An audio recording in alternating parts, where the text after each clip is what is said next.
Hello everybody. The charity of the month this month is the World Wildlife Fund. They do great work protecting wildlife habitats, endangered species and the environment. Rather than just donating money this month, I decided to purchase one of the shirts they sell on their online store. Let me know if you decide to support the World Wildlife Fund with me and who we should support next month. This happened probably 15 years ago now, and I still have absolutely no explanation as to why it happened. So, I live in a really big city, and I'm an extrovert, which is perfect for me. I love going out and mingling with people. Despite living in a big city, it really has a nice community feel where I live, and this is what I've always craved my entire life. I work from home, so I get a little bit lonely, so being an extrovert, I go outside and mingle with people all around. I do this every day, and it's one of those things where everyone knows me and I know them. So, why what happened only happened to me? I don't know. So, one day, I just come back in after going out for a short break and chatting with some of the locals around the neighbourhood, and I sit down in my chair to finish the rest of my work. It's the time of day where it's dark, but not really dark. It's that level of brightness where if you're going to read a book, you need to turn a light switch on. All of a sudden, I can see this light flashing through my window against my wall. It's flashing through in a really rhythmic pattern, and I can't really figure out what it means or what is happening. I thought maybe there was some sort of police car outside, but I look outside and I don't see any police cars.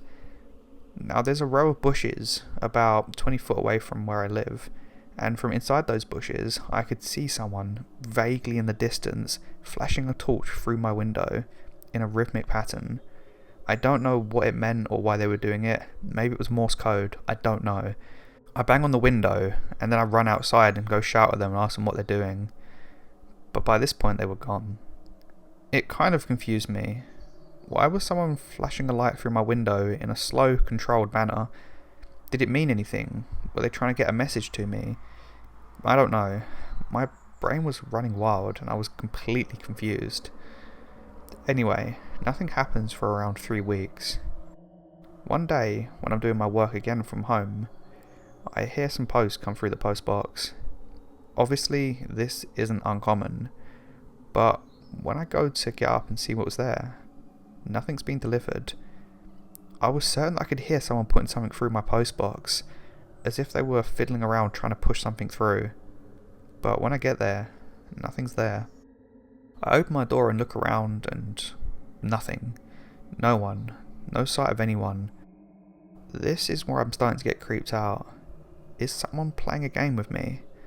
Why have I had 2 weird experiences in the space of 3 weeks?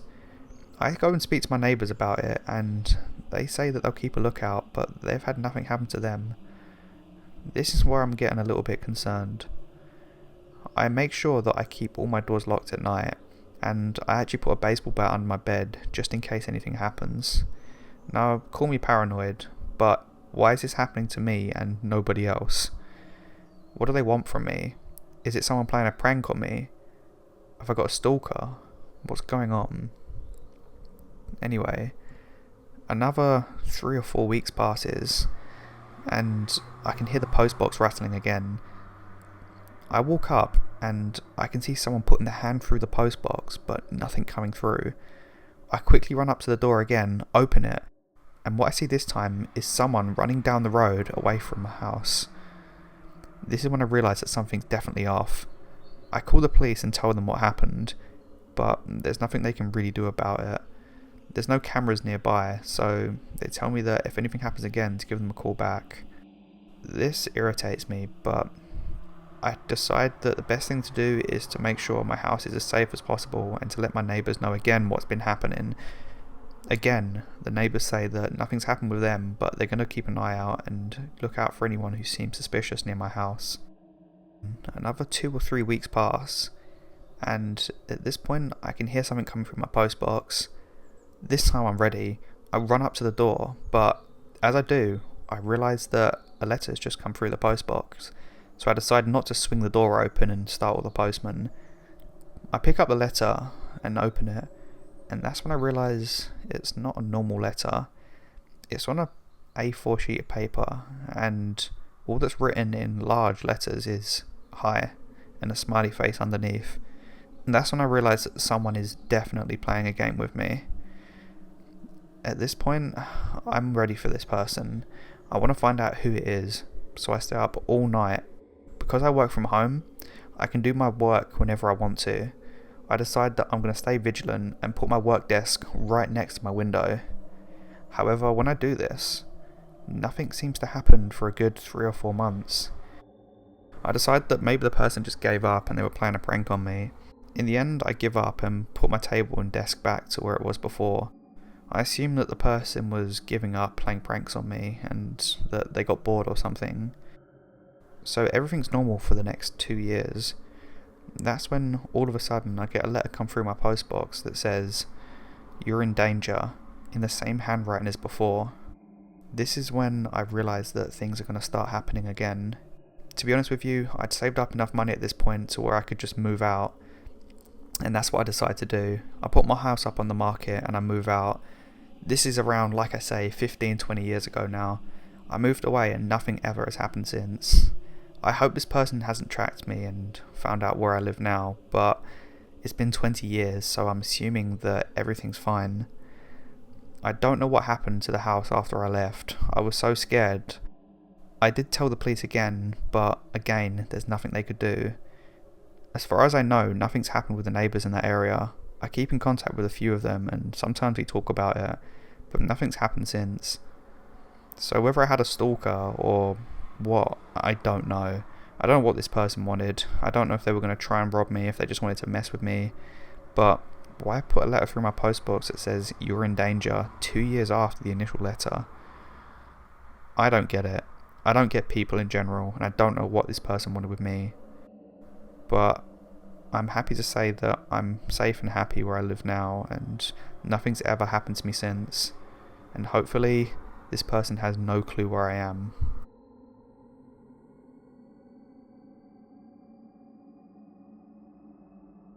I live in an area in England that is particularly beautiful. There's green and pleasant lands all around, and lots of country parks, which I'll get to in a moment. Me and my wife are getting to, but we're not at retirement age just yet. My knees are pretty busted up from lots of hard work throughout my working life, and years of sports before that, so I can't really go on the paths that I want to go on. There's a local village and a school, and my family are nearby, so we're pretty well situated. Anyway, almost every day, me and my wife try and get up and walk our dogs around these country parks.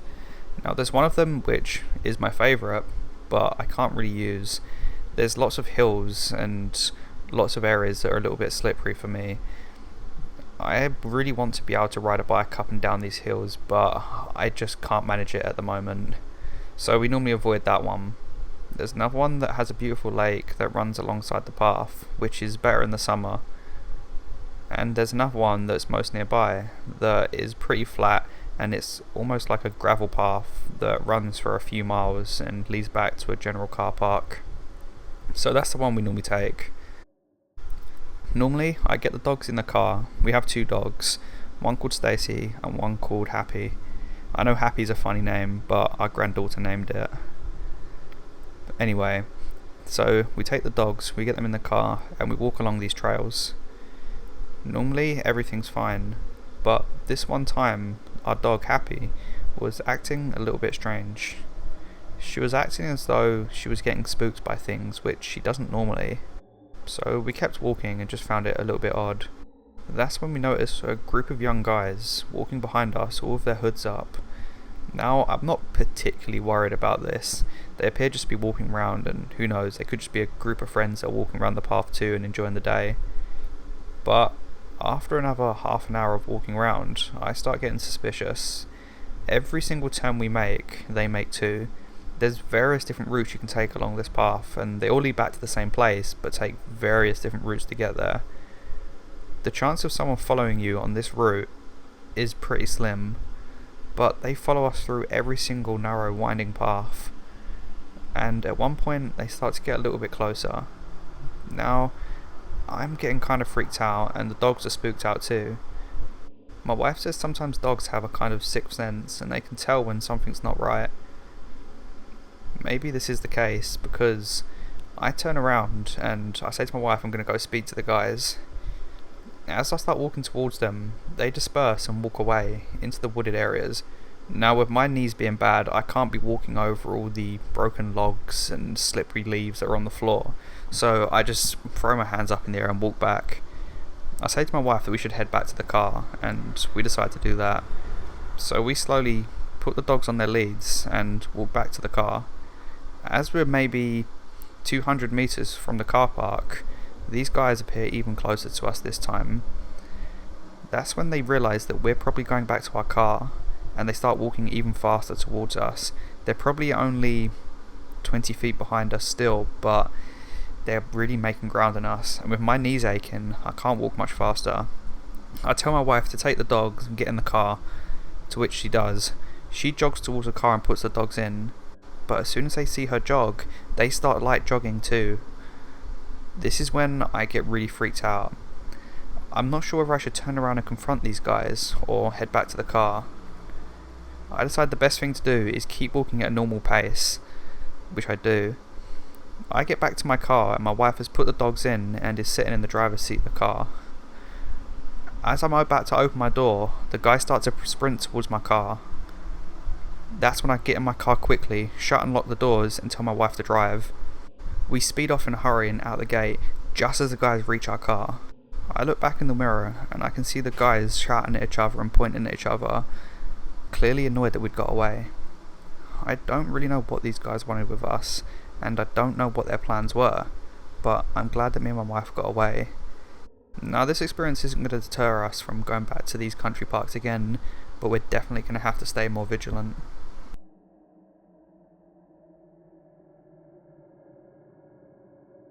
This happened to me probably 8 years ago now, and I'm 20 years old now.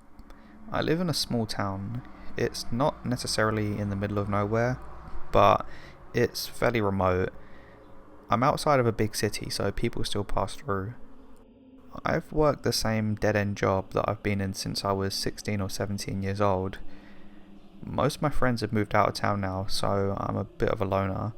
We still keep in touch, but it's not the same when you can't see people in person. The shop that I work in is really close to this huge shopping mall. The shopping mall is inside of a quarry looking thing.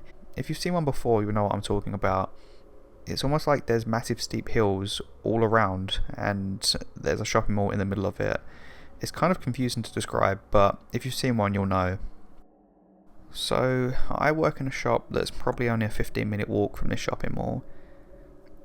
Every single day after work, I get off probably around 5 o'clock, sometimes 7 depending on when I start, and I just go for a mooch around the shopping mall. I find there's something so relaxing about just putting your headphones in and going and buying a drink or something to eat and just looking around at clothes that you can't afford or things that you want to buy in the future. Just having a casual stroll by yourself, minding your own business and enjoying your own company. It's something that I've done since I worked in this job, and to be honest, it never gets old for me. My job can be fairly stressful sometimes. It's not necessarily the people that work there. I actually get on quite well with a lot of them, but they're not really my friends. It's the customers that are really causing me problems. They're just so rude to me sometimes, and it really gets me down. So this one day, I especially wanted just to get out, put my headphones on, and just go about my routine, and just try and decompress a little bit. Well, anyway, one day, I was walking out of work, and typically, you have to turn right and walk around these winding paths that lead to the shopping mall. It probably takes around 15 minutes, and it's on a gradual decline all the way down to the shopping mall. That's where the bus stops are too to get out. It's probably a 15-minute drive to get back to my house, and on the bus it probably takes 25 minutes. It's not too far away, and the buses run until about midnight, so I haven't got too much problem with getting home. However, I know of this other way to get down to the shopping mall. Now, this is a particularly lazy way to go about it, but it's something that me and my buddies discovered way back in the day. It probably cuts 10 minutes off the route. If you cross over the road, there's a line of shrubbery and bushes that winds all the way down the path. Now you would think that behind these bushes is just a gate or something to stop people from falling down the hill, but no, if you push past all these bushes, there's actually a little level of a dirt road that winds all the way down. Now I say a road, it's kind of more of a muddy track that has loads of empty cans and pieces of burnt wood and rocks and stones all around. Probably only around 6 foot in length, and then it drops down into the area that leads to the shopping mall. It's a fairly steep drop, but as long as you're careful, you can sort of scoot your way down it and get to the shops so much quicker. Now, this is something we discovered way back when we were young, and it's one of those things that kids seem to know about, but adults haven't got a clue. It's one of those ones. So I decided that this is the route I'm going to take. Now, like I say, I finish work at either 5 or 7, and on this day, it was 7 o'clock, and it was dark outside. Probably not the best time to be doing this, but I've never had any problems before, so why not? So I sort of barged my way through these bushes, scraping myself a little bit, but I'm fine. That's when I get onto the little path. Now, normally no one's there, but as soon as I jump down, 4 or 5 people turn around and look at me. They've all got their hoods up and things covering their faces, so I can't see who they are. I'm a little bit of a nervous person in general, so this shocks me and I don't know what to say. I go to turn around and go back up the path, but one of them grabs me and tells me not to go. This is the point where I'm really scared. They tell me to empty my pockets, to which I do. They take my phone off me and my wallet, and to be honest, I'm pretty shaken at this point. I don't know what to do. And that's when someone else says, "Take his watch too." Now this watch is massively sentimental to me. It's something that was given to me by my father before he passed away.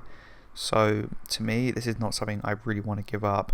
I started pleading with them not to take it, at which point I can see one of them reach into their pocket and another 2 reach into their coats.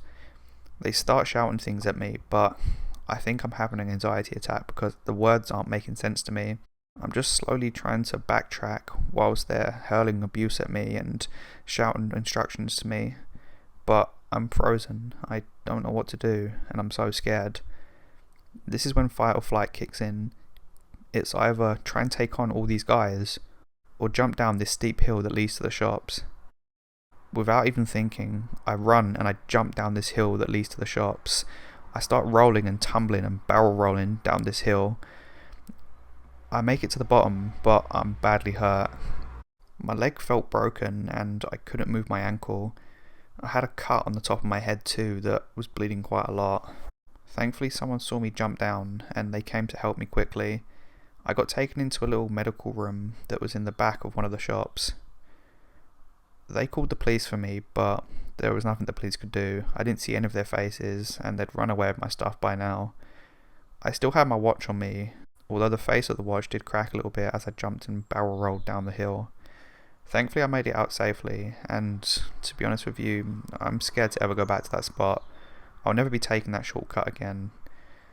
I'm happy that I didn't end up getting harmed, and maybe I should just give my watch up, but it had so much sentimental value to me, and combined with the anxiety attack and the general just surprise of what happened, I didn't know what to do in that situation. I'm not saying I made the right choice, but luckily I made it out okay. This happened back in 2014 and is one of the scariest things that's happened to me. Now, I'm not going to say specifically where I live, but I live in an area that has beautiful mountainous regions and clear lakes. I live probably only half a mile from this, so very often I'll drive up with me and Winston, my dog, and we'll take a lovely long walk along this trail. Now, I do this very regularly, probably 5 times a week. I don't really care how long I'm out for because it's such a beautiful sight, and to be honest, I just like being alone in my thoughts. So I was walking along this trail, probably around 7 PM, when I see a man in the distance. Now, it's not necessarily uncommon to see people on this path, but it's also not common, so I'm always a little bit wary, but for the most part, the majority of people are fine. So I just kept walking. The man was a distance away, so I wasn't too concerned. We keep walking and take another path. Now, to describe this path a little bit, It's one of those paths with lots of little stones and rocks on it, so you can hear people coming behind you. Obviously, there's not many people on this path, so I can't hear anybody, but sometimes Winston can be a little bit noisy, and he just barks at random birds and whatnot. Sometimes he even barks at leaves. He's kind of weird like that. So we're walking along the path for another half an hour when Winston stops and barks in the distance. He's pointing his nose just to the left, and I can't really figure out what he's barking at. I just shrug it off as he's barking at pretty much nothing as always. Then I see some movement just behind a tree, really far in the distance. I'm kind of confused, but I shrug it off as it's probably a deer or something, I don't really know. By this point it's kinda late, so I decide to turn back and walk back to where our car is. So, as I'm walking back, it's pretty much pitch black at this point. I'm just trying to follow the path and get us back to the car safely.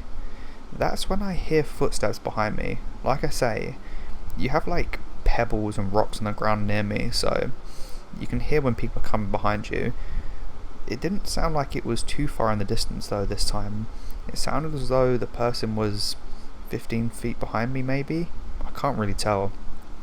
I turned around and lo and behold, I see a man, maybe the same man that I saw in the distance earlier, walking back behind me. Maybe he was just walking the same direction as me. I don't really know, but nonetheless I was a bit creeped out. So I decided to take an alternative path that I know leads back to my car. So I turn off on this path and the man keeps going the same way, so there's nothing to worry about. He's gone as far as I'm concerned. That's when Winston stops and barks again, but I didn't hear anything behind us. Suddenly, I see the man is about 20 or 30 feet in the distance. That's when I get scared. I pick up Winston because he's a really small dog, and I run as fast as I can down the trail. At this point, I drop down and hide behind this big broken log. Now I say log, it's more of a tree trunk, and I stay completely silent, try not to give away my breathing, and hopefully Winston doesn't make any noise either. That's when the man jogs past and stops for a moment, looking around. I can feel my heart in my mouth as I'm praying that Winston doesn't bark and notice what's going on. I keep stroking his head and we're just looking up at the man, looking round to figure out where we went. That's when he just takes off and continues on down the path. I leave it maybe 15 minutes and then slowly walk back to my car. Thankfully the man was nowhere to be seen. Now I drive home and I'm pretty spooked out. I feel stupid for putting us in this situation in the first place, as we shouldn't have gone out that late. Thankfully nothing ever came of this situation, but I don't know why that man was running after us or following us in the distance.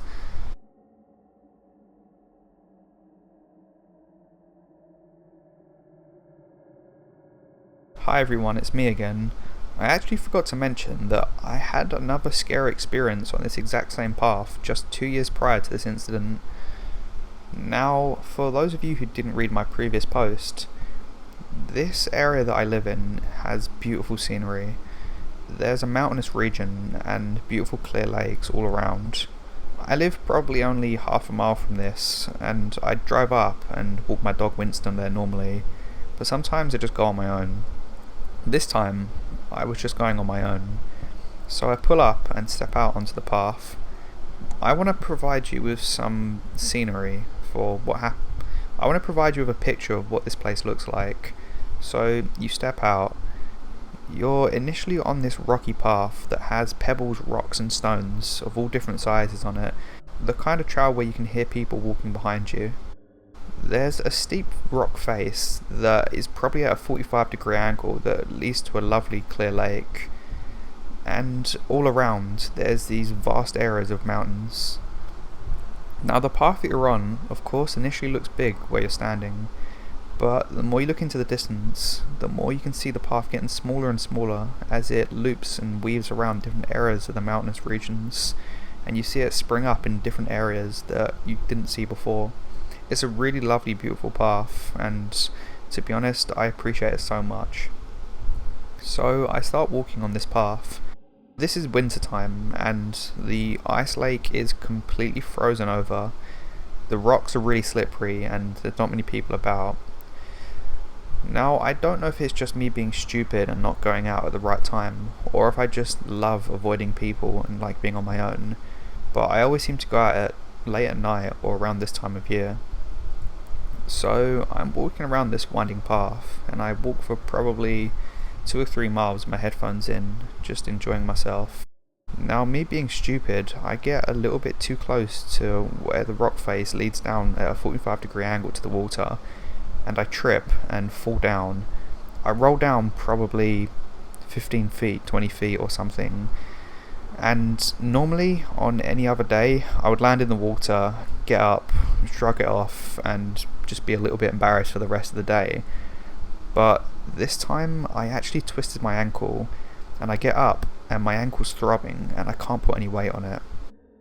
This isn't the only bad thing. As I say, this is a particularly rocky path and it's hard to walk uphill on at the best of times, let alone when you've fallen down off the side of the path and all the rocks are icy.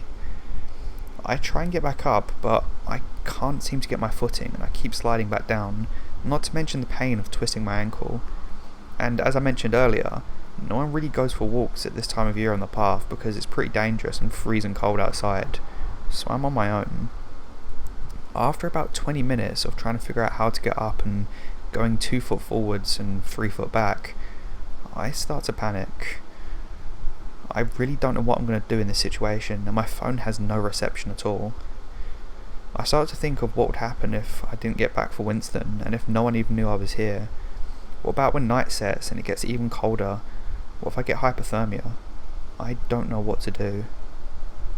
So it's almost as though survival mode kicks in my brain. I decide the best way out is to stay calm and think of a plan. On the frozen lake, I can see there's a big stick sticking out of it, probably only 3 foot away from where I am. I grab it and pull it as hard as I can and rip it from the water.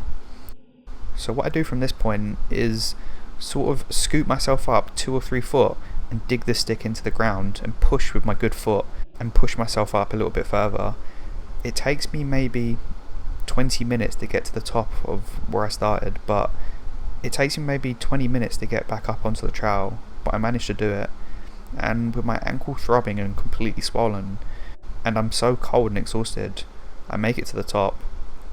It takes me another hour and a half or so to hobble my way back to my car and get in. At this point, I can barely feel my fingers, and I'm so cold and in pain. I turn my car on, put the aircon on, and just sit there for a while, just trying to heat myself up. Despite my ankle being in absolute agony, I managed to drive my car back home and get back inside. Now, I know that many of you are going to say this is my fault and that I'm stupid, and I completely agree. I shouldn't have gone out on my own without telling anyone where I was, and I shouldn't have gone so close to the edge of the path. This could have ended a lot worse in my opinion, and I know it's not going to be as scary as many other stories you read on here, but to me, it was one of the scariest things that's happened to me, and I'm always more cautious when going out at this time of year.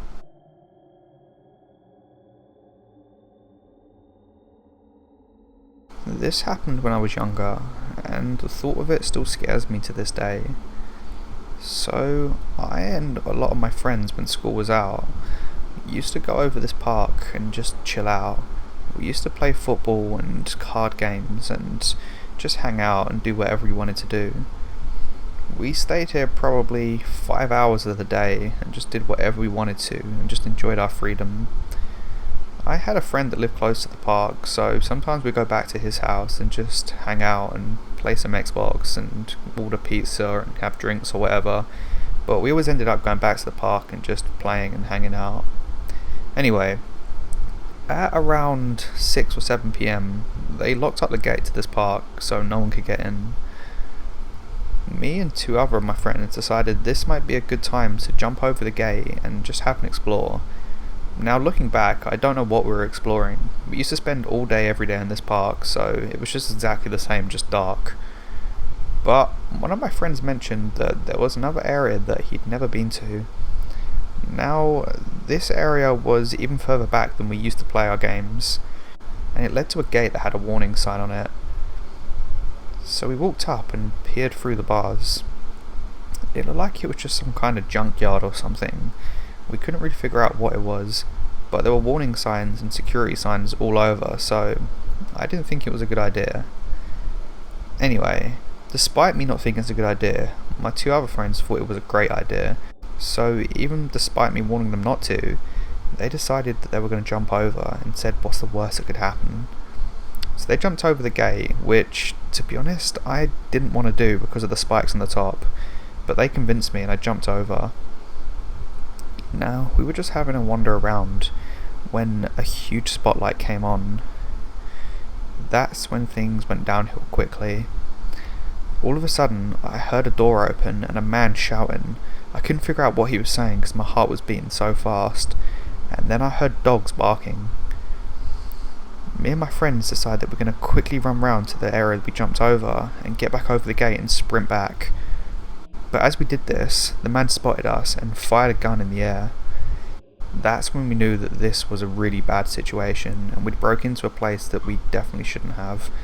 So all three of us jumped over the gate as quickly as we could, with the dog running up to us and the man shouting and running too.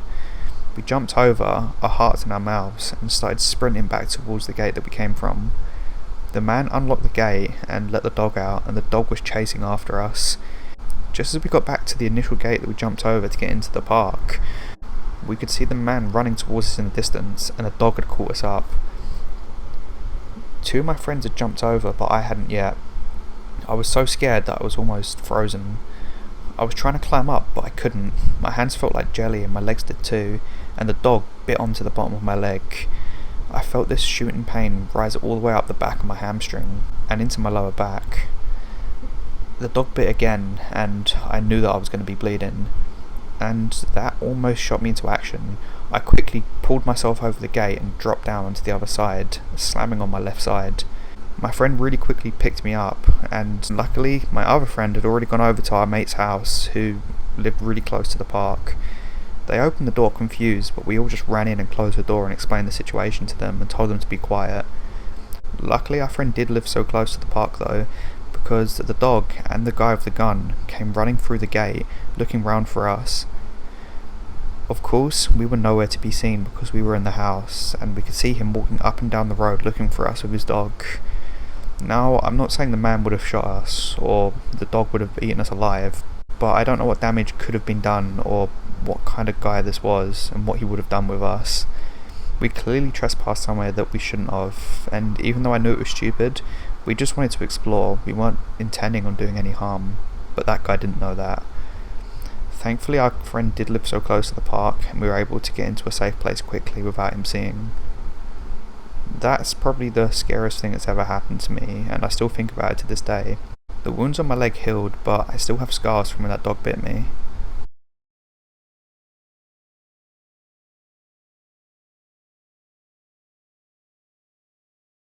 This is one of the scariest things that's happened to me, and I still lie awake at night wondering what could have happened that night.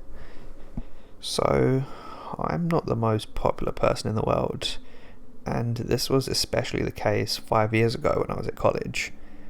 Me and a group of my friends got invited to a party by someone in my friend's psychology class. We didn't really know anyone going, but we decided to go along anyway as we aren't popular and these things don't come around very often. So the Friday night comes around and me and 5 or 6 of my friends decide that we're going to pre-drink before we go to the party. We get pretty wasted, and by the time we show up to the party, we're all stumbling drunk. So when we get into the party, we know almost no one here, but we decide to have a good time anyway, even if it's in our own way of standing in the corner and not really integrating with anybody. Whilst we're standing there having pointless conversations about games and whatnot, I see someone across the room looking at me in a fairly menacing way. One of those ways where you can tell someone's looking at you even when you're not completely making eye contact with them. It's kind of off-putting, but I try and enjoy my night anyway. Thankfully, one of my friends spotted that the guy who was having this party had a pool table, so we venture over to the other side of the room and start playing pool with each other. Now, this is where things get weird. The guy who was staring at me in a menacing way and his friends walk over and ask to play pool with us. So we agree, and I just shrug it off as maybe he was just looking past me or something and wasn't actually looking directly at me. We start playing and everything's normal until this guy starts losing and missing shots, and he gets increasingly angry, shouting things at us and punching the table and shoving things. I put it down to him being drunk, but it weirds me out. After I win the game, we decide to leave. At that point, him and his friends block us off from leaving. Now, we couldn't get round them, and we asked him to let us go. He said no, and that he had a weapon on him, and that we were going to do what he said. At that point, I'm terrified. I've never been in a physical confrontation in my life, and neither of my friends. So, we didn't really know what to do. My friend decides the best thing to do is just to quickly walk around them and get out of the room. So we sort of barge past them and walk out the door so we can go home. That's when these guys start shouting at us and following us out the house. Now, the person who was having this party lives right next to a motorway, which is like a highway in America, but even at this time of night, probably 1 in the morning, it was still extremely busy. So we decide to head out and walk down the road. We start half walking, half running down the road, and they're following us, a group of maybe 5 or 6 of them. We get to a point in the road where there's a bus stop, so we can either wait for the bus or cross this extremely busy road. Now, the group of guys are getting nearer and nearer, and at this point, I'm terrified. I just want to run. So, 2 of my friends decide to stay at the bus stop and wait for the next bus and talk it out with these guys. But me and the other 4 of my friends decide we're going to run across this road. Now, these guys start running when they realise what we're doing, and we decide to dart across this road with cars going maybe 50, 60 miles an hour towards us. Cars are swerving out the way of us and beeping, and we leg it to the other side of the road. Thankfully, no one got hurt, but then I look back across the other side of the road, and my group of friends are completely surrounded. Suddenly, I see my friends dart, and they completely push past these guys and run straight across the road just like we were. One of them almost getting hit by a car going maybe 50 miles an hour. They make it to the other side of the road too. At this point, we decide to run across the road and into a local shop and tell the guys in the shop what happened. The security come out just in time to see this group of guys who potentially have weapons run into the shop after us, looking for us. The security scare them off and keep us in this shop until the police arrive. The police do eventually arrive, and they stay with us for a while until we can get a ride back home. I know this may not be the most scary story to anyone else out there, but the fact that we nearly got hit by cars going 50 miles an hour, and that we had this group of guys who potentially had weapons after us, the fact that we came out of this situation unharmed, I think we were very, very lucky.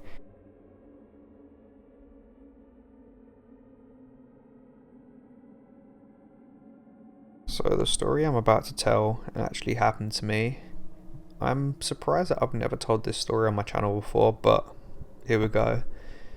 So this happened probably 11 years ago now. Me, my dad, my brother and my granddad all decided to go to this camping resort in the south of England. This is a pretty well known resort, I'm not going to name it, but it's a place that's fairly popular in England. So it's probably around January or February time, and very, very cold. It was a rainy, cold day, but the ground was still really hard. It was one of those kind of days. And we're on the coast, so there's a lot of wind as well. And we decided to put up our tent on this area that was a little bit out of the way of other people. We try and put it up, and then we quickly realised that once we got the tent up, that this isn't a great location at all because we've been absolutely battered by the wind. So we decided to take the tent down in the freezing cold rain and move it nearer to the other tents, near everyone else.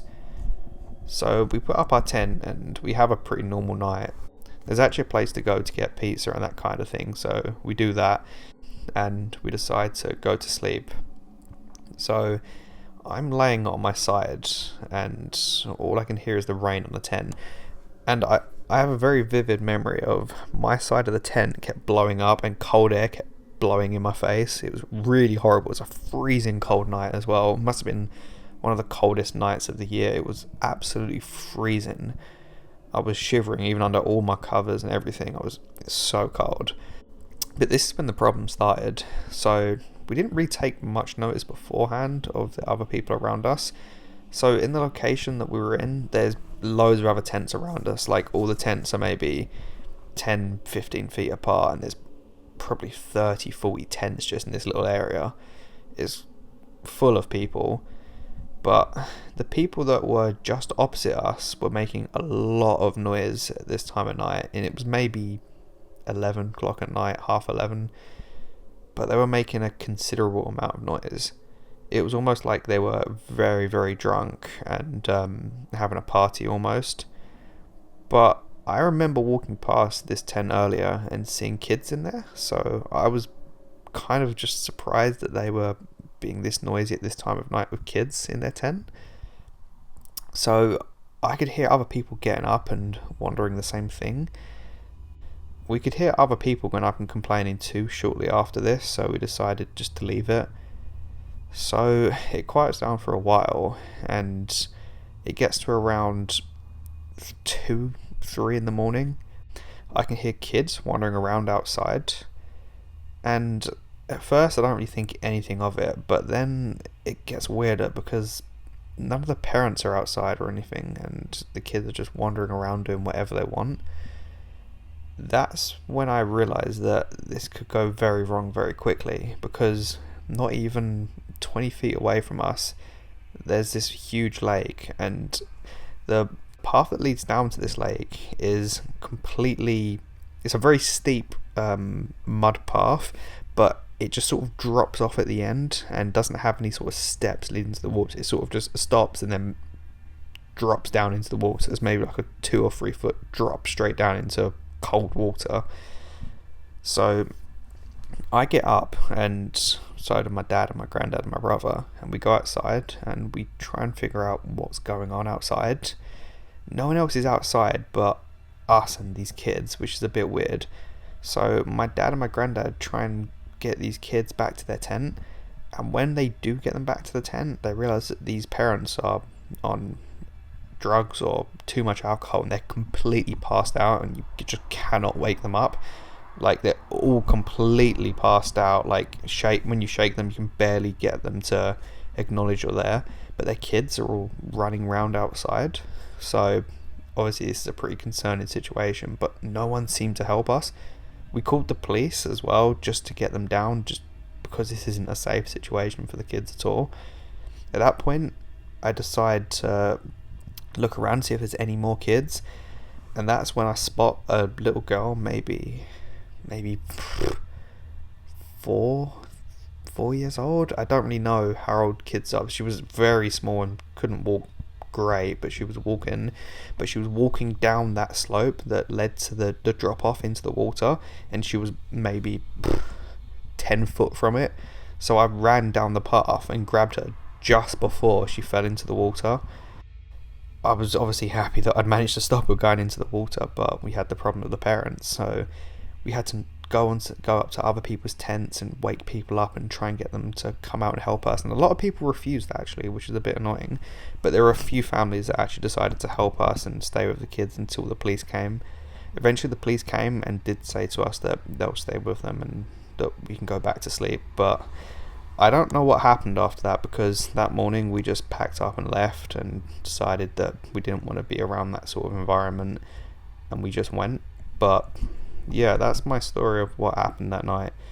I don't really know if I've told this story very well, I've done it much justice, but yeah, that still scares me, the fact that what could have happened if if someone spoke to me and I didn't see that girl running down into the water. Like, it's a scary thought. So yeah, that's my scary story of how I saved a toddler, basically.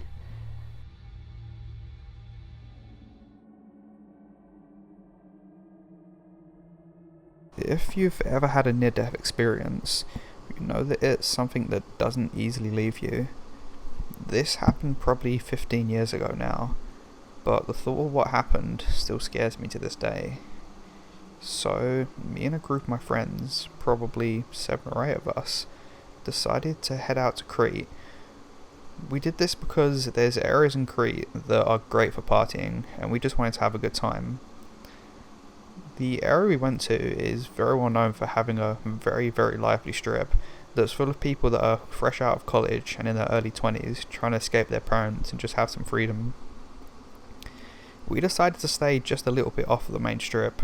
This is because we weren't massively into partying, even though we wanted the party experience, and we wanted to be a little bit away from other people so we could relax and enjoy ourselves still. We were probably a 5 to 10 minute walk away from the main strip, which we didn't mind too much. We went all inclusive, so we could have as much food and drink as we wanted and didn't really need to leave the hotel anyway, unless we wanted to go to the beach or go to the strip at night. Everything out there was so cheap compared to where we live, and to be honest, we were having the time of our lives. One day, we decided that we wanted to go on a little boat trip. Not one of those party boats that you see. We wanted to hire a boat, like a speedboat, and go out with just our group of friends and just explore around the area. Around the island of Crete, there's lots of little islands just off of it, like really, really small ones that are very rocky, that you can actually ride up to and just walk around on. We've also heard that there's a lot of turtles in the area, so we really wanted to find some in their natural habitat. So we paid the €30 or whatever it was for the boat, and we set off. We got quite far out, and the water was, to be honest, a lot more choppy than I expected. I was actually planning on jumping in and having a swim around, but just because of how choppy the water was, I didn't want to get caught in a current or anything like that, and I was worried that I wouldn't be able to make it back to the boat. We made it to this really small island that was probably, I want to say a mile out, but maybe it wasn't that far. But we travelled around to the other side of the island to get away from all the other people's boats in the area. We found this really cool little cave thing. Now, I don't want to say it was a massive deep cave, but it was kind of like an indentation in the actual island itself, so it kind of looked like a cave even though it wasn't huge. The water was actually a lot less choppy in this area of the cave, so we decided that we'd actually get out and have a swim around. One person stayed in the boat though to make sure that it didn't go into the sides of the cave and damage it, because we really didn't want to have to pay the money for the boat, and we'd probably lose our deposit too. So one of my friends jumped in and actually had swimming goggles on.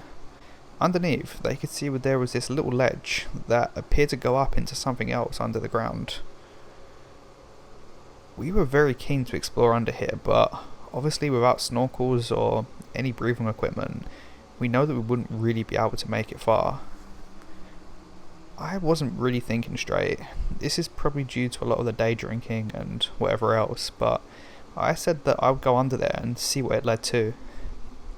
So I jumped in the water, which was honestly freezing cold and I didn't expect it.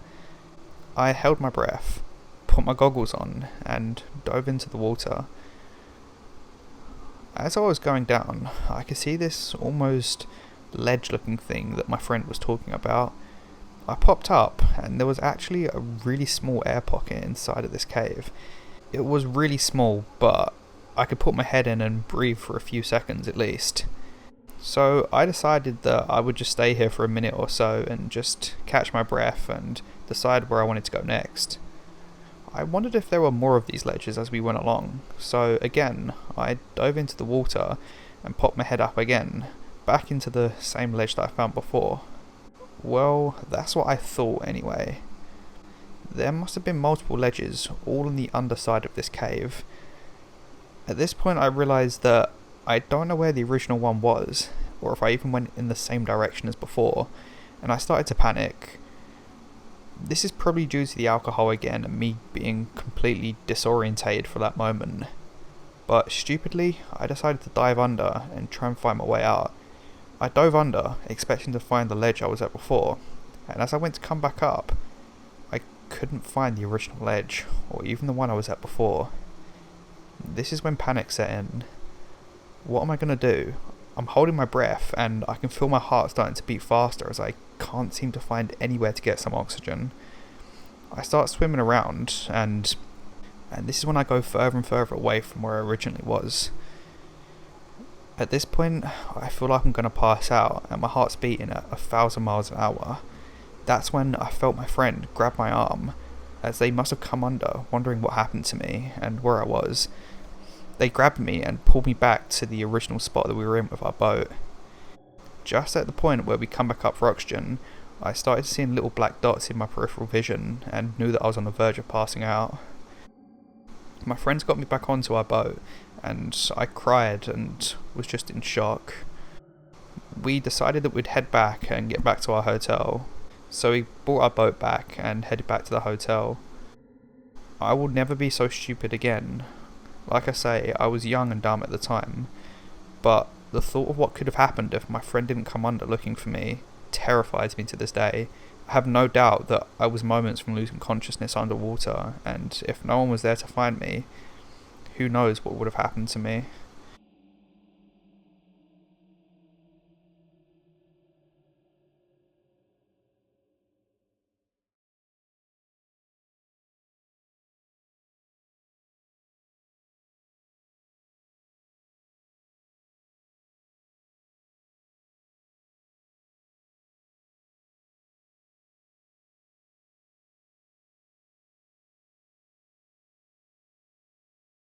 Hello everyone, this is the part of the video where there's no more stories, so if you're only here for the stories, then there's plenty more on my channel, and plenty of other channels out there that narrate stories much better than I do.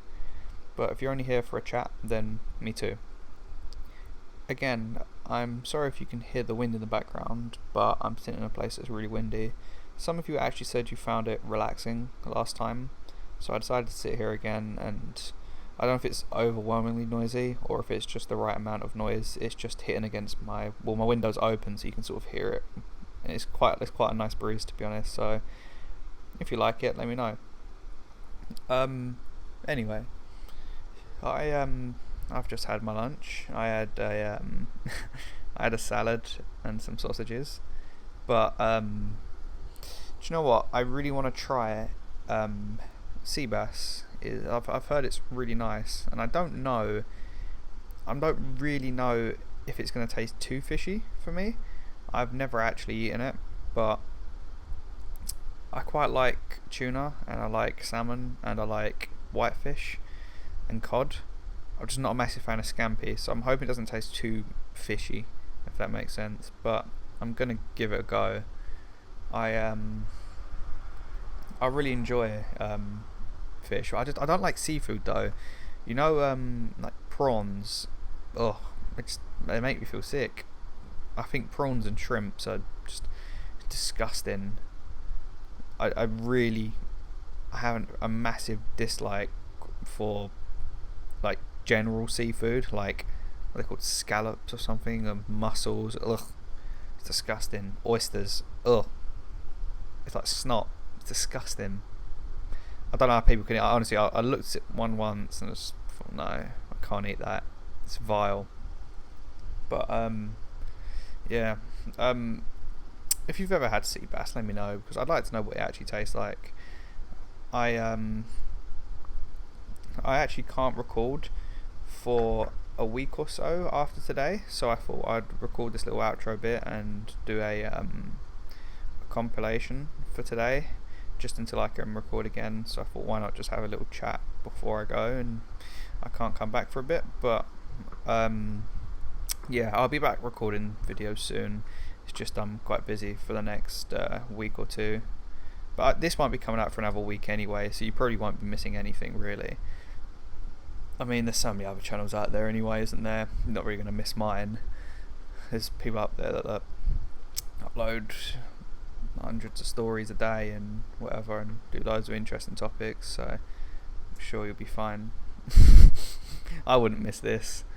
But yeah, do you know what? I really wanted to get into cycling as a form of exercise, but I just don't like bikes very much. I'm not very good at riding bikes. I've always been a little bit like shaky when I'm on bikes. Like I'm okay if I'm going straight, but if anyone's around me, then I sort of get a bit scared. I don't like turning. I don't like riding the road. I don't like cars being near me. So it's not really that great, and it just makes me ache. Do you know what I mean? Like, it's not. I just don't like it. So I might have to try a different form of exercise, maybe swimming or something, because I do like swimming. But yeah, I think bike seats just hurt as well, don't they? They're just really uncomfortable. I'm assuming you can probably buy different kinds of bike seats and whatnot, but I just don't really know. I don't want to. I just don't think I just don't think it's me. I think I'll just have to find something else to do. Do you know what? Today we had a thunderstorm in the night and we haven't had much rain, so it's quite nice. It's really cooled it down because it wasn't.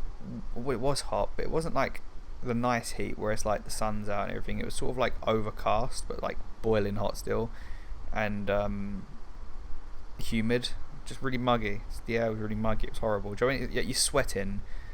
Like it just makes you feel clammy. So we've had that, and since it's rained, it's been a bit better today. Really, we've got a little bit of wind, which is nice. And I feel I'm really tired.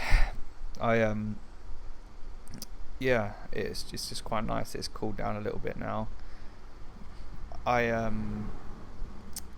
I was meaning to ask you lot, if you guys could go anywhere in the world and see one thing, what would it be? Say for example, you were never allowed to do anything ever again after you did this one thing.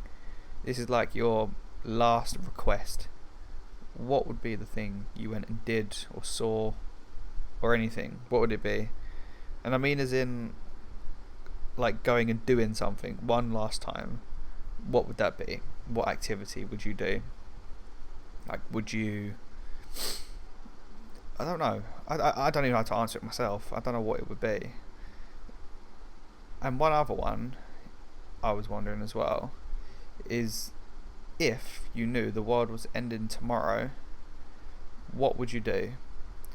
Do you think if the world ended tomorrow that there would be a lot of crime and people would just be going wild, or do you think it would be quite like I don't know. Do you think people would be going mental? Because like, it's not like it's going to be like with the pandemic with people like raiding shops. Like, there's no point. Do you know what I mean? What do you think it would be, a peaceful time? Because I don't. I think people would go mental. I think it'd be like the Purge. But I don't know. What would you do in that situation? What would you do? Would you go find your... Obviously, most people probably say they'll go with their family, but is there people out there that do something different? Would you go somewhere? Would you do something one last time? What would you do? I find it interesting. It's like when you see these videos of like, obviously fake, but like apocalypses and like zombie apocalypses. Like, what would you do? That always freaks me out. I think zombies are quite like a... Out of all the horror things, right? I like zombies. Because I feel like it... I'm not saying it would happen, but I feel like it's possible. Do you know what I mean? Oh, there's a helicopter going over. What's happened? I don't know. But yeah, what would you do in a zombie apocalypse as well? I feel like... Well, I watched The Walking Dead up to like season 3 and I got bored. But there's like a million seasons, I know. But from what I can see, you have to get like a small group of people. You need to like raid shops and stuff, don't you? And have like a location you're always going back to. It depends what kind of zombies they were though as well, doesn't it? Because, sorry if you can hear the helicopter. But it depends what kind of zombies they were. Because if they're like the zombies in I Am Legend, then you're pretty safe during the day, aren't you? But during the day you're safe, and at night they come out, and they were absolutely rapid and intelligent, those ones, weren't they? If I remember right. So I think you're pretty done for, aren't you, with those kind of zombies? Because they're just gonna... I mean, they're just too fast. They were rapid and things. But if they're like the zombies in Walking Dead, I mean, they're pretty gormless, aren't they? So I think I stand a better chance against those ones. Like, they could sort of go at a jogging pace at best, and they were pretty stupid. So I think if I had to pick a type of zombie, it'd be one of those, like Walking Dead kind. Did you ever play the I remember the game that was Left 4 Dead. That was a really good game. I used to have that on Xbox 360, I think it was. But yeah, I used to love that game. You had like the boomers and the witches, and like I can't remember what it was all called. There was another game. Oh, what was it called? I had it on PlayStation, Xbox 360 when I was really young. Dead Rising.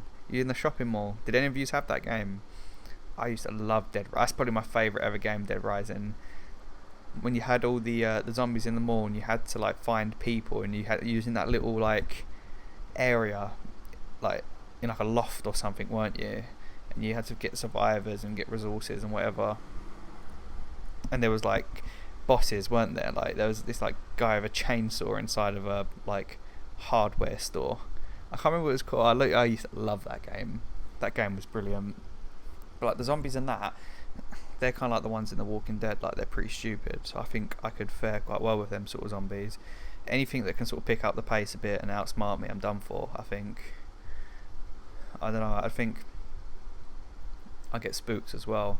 I wouldn't be able to sleep. I don't know. What I think. Do you stay in your house? I suppose you've got to try and stay in your own house, haven't you? Sort of board your house up. Get as much family as you can. Get as many supplies as you can. Stay in your own house. I think that's probably the best thing. Stay in like a loft or something, if you've got a loft, or anything underneath the floor that you can get to. That's probably your best bet, isn't it? Have an escape route somehow. I don't know. I think these are probably the best things. And then what if like your neighbours start turning into zombies and it's a tricky one, isn't it? I don't know, but I feel like we saw how bad it was with the pandemic, with people like stealing food and like bulk buying, and like it was so irritating. Like in England, I don't know if you had this during COVID, but you couldn't get toilet roll. It's such a weird thing to be people to be buying up. Of all things that you'd need, people were bulk buying toilet roll, and you couldn't get it. It was really weird. You go in the shops, you couldn't get it. People like stashing them. There's people like doing like like deals like for toilet rolls and stuff. It was a really strange time when you think about it. People buying loads of pasta as well. Like there wasn't even a shortage of things either. That was what used to annoy me. Like they kept saying on the news, like we haven't got a shortage of supplies. It's just people keep like charging in and taking them as soon as they go on the shelves. There wasn't even a shortage. That was the weird thing about it. I don't know. I just thought that was such a strange time, wasn't it?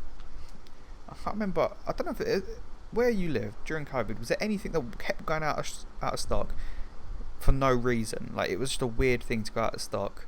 Like hand sanitizer, I can imagine. I can see why. Like I don't agree with the people bulk buying it, but I can see why people bought it.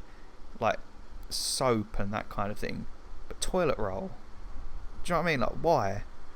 And people bulk buying like pasta and food. It's like you're still allowed out the house. It's not like these things have all of a sudden been wiped out and you can't get them. There's enough food for everyone if everyone takes what they need. I think that's what really I struggled with that with COVID. It was like the people coming out and like people have no regard for others either. It was like just taking what you can get, take as much as you can get, don't care about anyone else. Like the little old lady down the road, don't worry about her. We need 17,000 bags of pasta. Do you know what I mean? That really wound me up during COVID. That used to annoy me, but I'm so glad that's over. But then during COVID at the same time, you did get a lot of like generosity. I think with like people helping each other out. Like down where I live, there were people helping the more vulnerable people out and going and getting them food and stuff when they needed it. And I thought that was nice. Like, that was good to see. You just get both sides of it, don't you? So I do feel like in like a zombie apocalypse, you might get both sides again. You get the people that want to help each other out, then you get the selfish people that only care about themselves, that try and nick everything and take everything. So you'd need some sort of unity. You'd need to have like a community of people, wouldn't you, who are like-minded and want to help each other out. I think the best thing in that situation is a community, isn't it? Like not a huge one maybe, like a smaller community of people where everyone has a job, everyone's looking out for each other. I think that's how you'd thrive in that situation. No man like that, I'd probably just twist my ankle going to the shops or something and get caught by one of the zombies. So I don't I don't know how I'd fare, to be honest. I don't know. Actually, speaking of that, whilst we're on the topic, is there any zombie films you'd recommend me? There is one on Netflix. I'm not sure if it's in English. I think it might be subtitled, but I haven't watched it, so it might be worth watching that one actually, because I do like a zombie film. Most people I know don't like them, so I don't really have anyone to watch it with, but I'd probably watch it on my own. But yeah, I've waffled on for well too long. Any suggestions for Charity of the Month? I had quite a few suggestions, so I'll be looking through those as well. But any more suggestions, put them in the comment section and we'll help another charity out next month. And yeah, thanks a lot for watching this video. I appreciate all of you. And yeah, thanks a lot for watching. Love you all. See you later. Bye.